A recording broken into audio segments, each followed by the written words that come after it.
Hello students, আজকে আবার আমি একটি নতুন ভিডিও নিয়ে হাজির হয়েছি। আজকে আমি আলোচনা করব সিক্স সেমিস্টার ডিএসই পলিটিক্যাল সায়েন্সের একটি প্রশ্ন নিয়ে। তোমরা যারা আমার চ্যানেলে নতুন তারা চ্যানেলটিকে সাবস্ক্রাইব করে নেবে, তাহলে সবার আগে নোটিফিকেশন তোমাদের কাছে পৌঁছে যাবে। আজকের প্রশ্ন কি বলছে, পঞ্চায়েতি রাজের তাৎপর্য সম্পর্কে আলোচনা করো। পঞ্চায়েতি রাজের তাৎপর্য সম্পর্কে আলোচনা করো। এই প্রশ্নটি কিন্তু এবছরের জন্য তো গুরুত্বপূর্ণ। এবছর কিন্তু তোমাদের এই প্রশ্নটি পড়তে হবে। কি বলছে এখানে, পঞ্চায়েতি রাজ ব্যবস্থা হলো একটি ত্রিস্তরীয় কাঠামো, যার সব থেকে নিচের স্তরে রয়েছে গ্রাম পঞ্চায়েত, ব্লক স্তরে রয়েছে পঞ্চায়েত সমিতি এবং জেলা স্তরে রয়েছে জেলা পরিষদ। এই তিনটি স্তর নিয়ে কিন্তু ত্রিস্তর পঞ্চায়েত গঠিত হয়। বেশ কয়েকটি গ্রাম পঞ্চায়েত নিয়ে কি হয়, পঞ্চায়েত সমিতি গঠিত হয়। বেশ কয়েকটি গ্রাম পঞ্চায়েত নিয়ে পঞ্চায়েত সমিতি গঠিত হয় এবং কয়েকটি পঞ্চায়েত সমিতি ব্লক স্তরে উন্নতি কার্যক্রম পরিকল্পনা ও বাস্তবায়ন করে। এবং কি করে, জেলা পরিষদগুলি জেলা পর্যায়ে সার্বিক উন্নয়ন কার্যক্রমের সমন্বয়ের জন্য দায়ী। প্রত্যেকটি পঞ্চায়েতে একজন পঞ্চায়েত প্রধান থাকে। প্রত্যেকটি পঞ্চায়েতের মধ্যে কি থাকে, একটা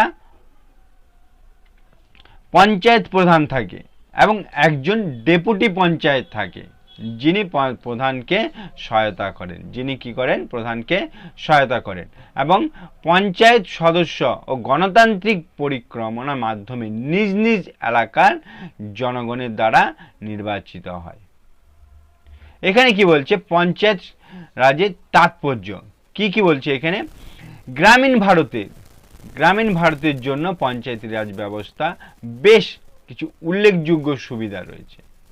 কি এখানে, প্রথমে বলতে পারি, একটি গ্রামীণ এলাকার নাগরিকদের সিদ্ধান্ত গ্রহণের প্রক্রিয়া একটি কণ্ঠস্বর দেয়। তাদের স্থানীয় সমস্যাগুলি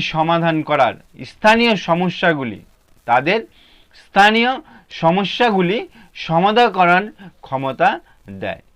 একটি উন্নত শাসন এবং আরও একটি প্রতিক্রিয়াশীল পাবলিক সার্ভিসের দিকে পরিচালিত করে।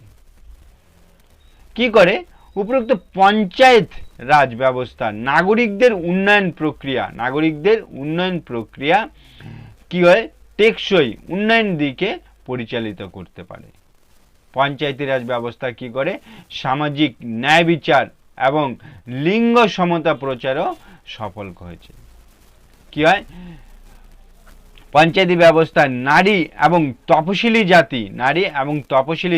তপশিলি উপজাতি সদস্যদের জন্য আসন সংরক্ষিত রয়েছে, যাতে সিদ্ধান্ত নেওয়ার প্রক্রিয়ায় ঐতিহাসিকভাবে কি হয়, প্রান্তিক মানে নিচু জাতের গোষ্ঠীগুলি একটি কণ্ঠস্বর রয়েছে।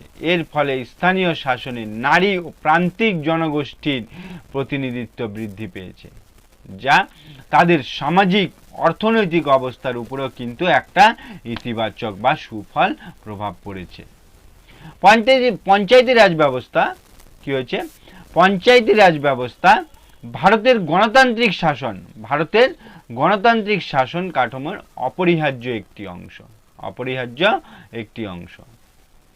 অন্তর্ভুক্তিমূলক এবং টেকসই উন্নয়ন গ্রামীণ এলাকার কি হয়, নাগরিকদের ক্ষমতায়ন এবং সামাজিক ন্যায় বিচার, লিঙ্গ সমতা প্রচারের গুরুত্ব ভূমিকা পালন করেছে।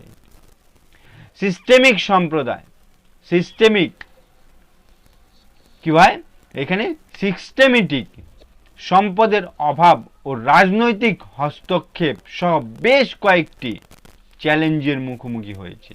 এটি গ্রামীণ ভারতের একটি গুরুত্বপূর্ণ প্রতিষ্ঠান।